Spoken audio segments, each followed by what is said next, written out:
आप सबको जय मसीह की।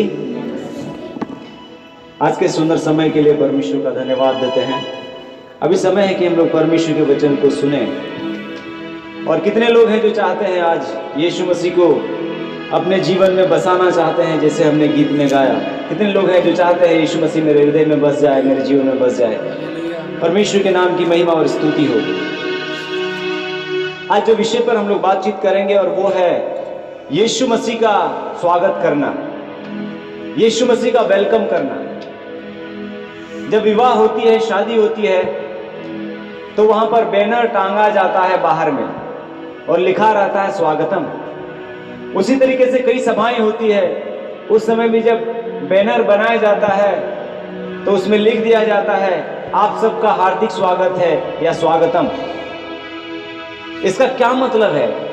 इसका यही मतलब है कि आप सब लोग अंदर आ सकते हैं, आप सब लोग इस सभा में शामिल हो सकते हैं, आप सब लोग इस सभा के भागीदार हो सकते हैं, इसमें सम्मिलित हो सकते हैं।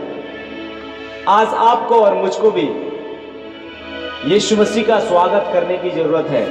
उसी बारे में हम परमेश्वर के वचन से बातें करेंगे। हम लोग निकालेंगे प्रकाशित वाक्य उसका 3 अध्याय और उसका 20 पद हम लोग ध्यान देंगे। प्रकाशित वाक्य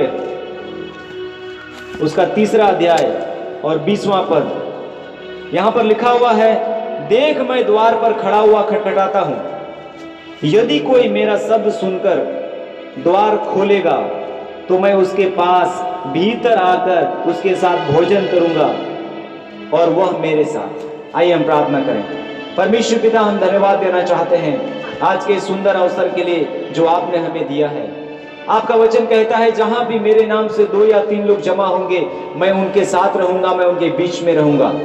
यह हमारे लिए सौभाग्य की बात है कि आप हमारे मध्य में हैं। यह हमारे लिए बहुत ही मनोहर बात है कि आप हमारे संग हो, आप हमारे संग रहें।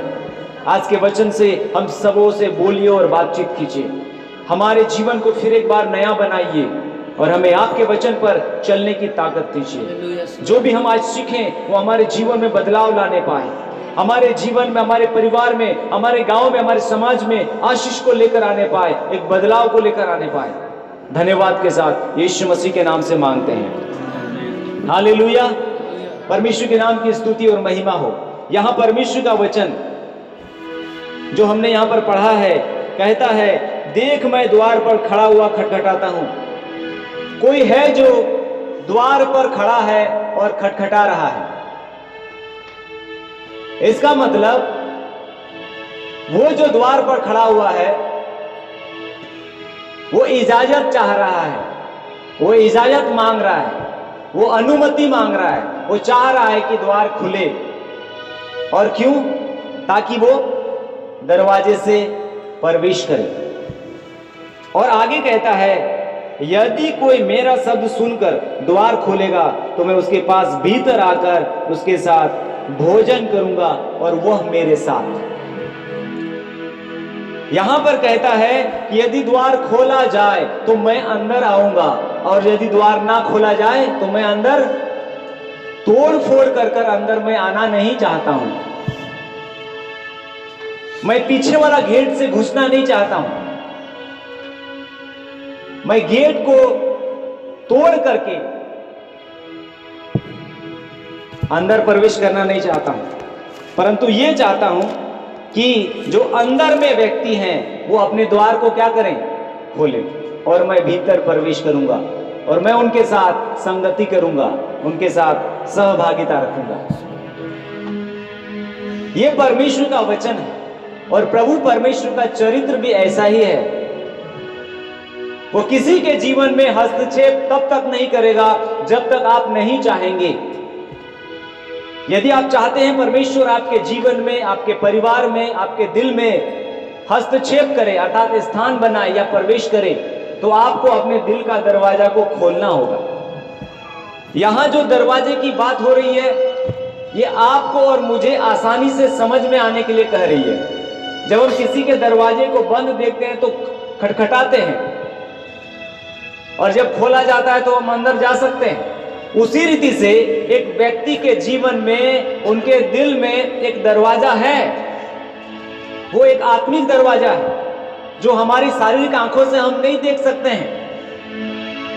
वो आत्मिक दरवाजा आज आपको और मुझे खोलने की आवश्यकता है, और जब हम खोलेंगे तो यीशु प्रभु हमारे हृदय में प्रवेश करेगा। और आपको मालूम होना चाहिए, जिसके जीवन में भी यीशु प्रभु प्रवेश करते हैं उनका जीवन बदल जाता है, और जिसका जीवन नहीं बदला है तो ऐसा समझना है कि यीशु प्रभु ने आपके हृदय में प्रवेश अभी तक नहीं लिया है। यीशु प्रभु जिस घर में, जिस परिवार में, जिस जीवन में जाते हैं, प्रवेश करते हैं, वो जीवन बदलता है। बीमार है तो चंगाई होती है, दुष्ट आत्मा है तो निकल जाता है, पापी है तो उद्धार पाता है। यदि ऐसा नहीं हुआ है तो इसका मतलब यीशु मसीह अभी भी दिल के दरवाजे के पास खड़े हैं और खटखटा रहे हैं प्रवेश जाने के लिए, अंदर जाने के लिए, लेकिन अब तक दरवाजा खुला नहीं है, दरवाजा अभी तक खोला नहीं गया है। आज जरा हम अपने दिल के दरवाजे को झांक करके देखें, अपने मन के दरवाजे को झांक करके देखें, क्या हमारा दिल का दरवाजा प्रभु परमेश्वर के लिए खुला हुआ है या नहीं। वो किसी के साथ जबरन नहीं करता है,